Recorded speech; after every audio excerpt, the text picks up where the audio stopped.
Let's look inside a single microscopic unit of tissue, a voxel, as a high-intensity X-ray beam passes through it. Standard computed tomography relies on just one parameter to build an image. It measures the total aggregate attenuation of that X-ray beam as it crosses the voxel. This comparison shows the problem. At 120 kVp, iodine and calcium absorb identical amounts of radiation, resulting in the exact same Hounsfield unit. Because standard CT only sees this single aggregate number, distinguishing them is impossible. Dual energy CT solves this ambiguity. Instead of relying on a single beam strength, it probes the voxel at two separate specific energy levels, capturing two distinct attenuation profiles. This capability transforms the scanner into a device for exact elemental quantification. To understand how this works, we have to look down at the atomic level and examine the photoelectric effect. When an incident X-ray photon strikes an atom, it can transfer its energy to an electron in the innermost orbit, the K-shell, and violently eject it. This ejection only happens if the incoming photon possesses an energy level strictly exceeding the specific binding energy holding that K-shell electron in place. This graph shows what happens at that exact threshold. As photon energy approaches the binding energy, overall attenuation drops until it hits the required threshold. Then, photoelectric absorption suddenly spikes. We call this vertical leap the K-edge. That K-edge is a distinct fingerprint. It correlates directly to an element's atomic number. Heavier elements have tighter K-shells, requiring more energy to dislodge the electron.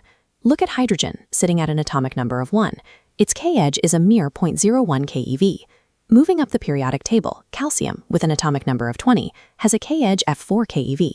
But iodine, heavy with an atomic number of 53, requires vastly more energy. Its K-edge sits way up at 33.2 keV. This gap is the operational mechanism behind dual energy CT. To exploit it, we sample the tissue at two carefully selected beam potentials. First, we use a low potential sample, typically around 80 kVp. This energy is close enough to the 33.2 keV K-edge of iodine to trigger massive photoelectric absorption. Next, we hit the voxel with a high potential beam, usually 140 kVp. At this higher energy, the attenuation profile drops sharply. The system then calculates the mathematical difference between the high and low energy absorption rates. By tracking how a voxel responds across these two different potentials, the algorithm maps out the K-edge and definitively identifies the specific elements inside. Capturing two distinct energy profiles in a living, breathing patient with a beating heart introduces a major engineering challenge: avoiding motion artifacts. This schematic shows the dual source approach. The gantry literally houses two distinct X-ray tubes and two sets of detectors, positioned exactly 90 degrees apart. Because both tubes fire at the same time, data is acquired simultaneously. There is zero temporal delay, and the signal-to-noise ratio for each tube can be optimized independently. But firing two beams at once creates cross-scatter radiation, where one detector picks up stray X-rays from the opposing tube.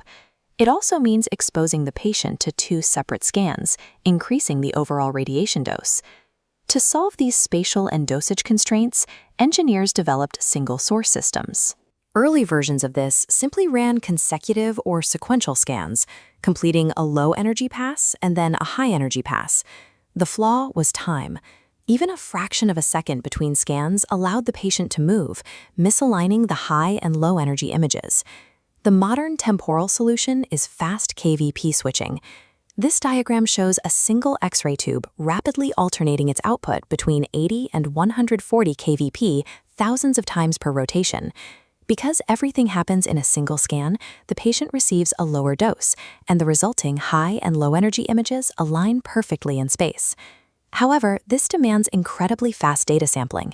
Switching voltages this quickly risks spectral overlap, blurring the lines between the high and low energy states. Ultimately, managing the source emission forces a compromise between temporal resolution, spatial alignment, and total radiation exposure. A third architectural design shifts the point of energy discrimination entirely. In detector-based spectral CT, the X-ray tube functions identically to a standard scanner, emitting a single high-potential polychromatic beam. The discrimination happens at the sensor. This cross-section shows a sandwich detector.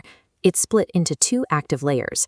The top layer captures low-energy photons, while high-energy photons pass right through to be absorbed by the bottom layer.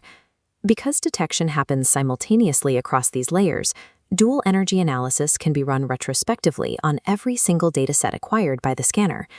By moving energy discrimination away from heavy, rotating X-ray tubes and down into solid-state silicon, this captures two clean spectrums with a single pulse. Let's take the data generated by these architectures back to the clinical workstation. This split-screen image takes us back to our ambiguous voxel.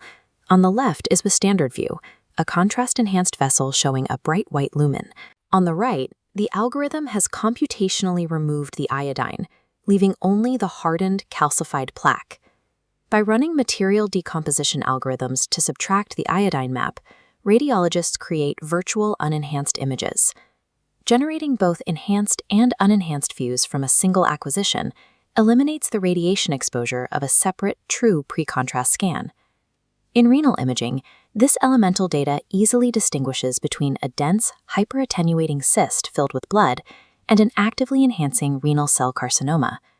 It characterizes kidney stones inside a contrast-filled collecting system, separating uric acid from non-uric acid stones to determine if the patient requires surgery or medication.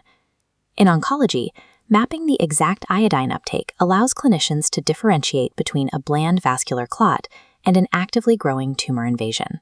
Furthermore, because the low-voltage scan samples closer to iodine's 33.2 keV K-edge, we can administer lower volumes of intravenous contrast while computationally scrubbing out beam-hardening artifacts from metals. Extracting this level of data is now a critical requirement for advanced diagnostic confidence in modern clinical practice. By isolating the specific quantum thresholds of electron shells, radiologists have turned computed tomography into a precise tool for identifying the building blocks of tissue.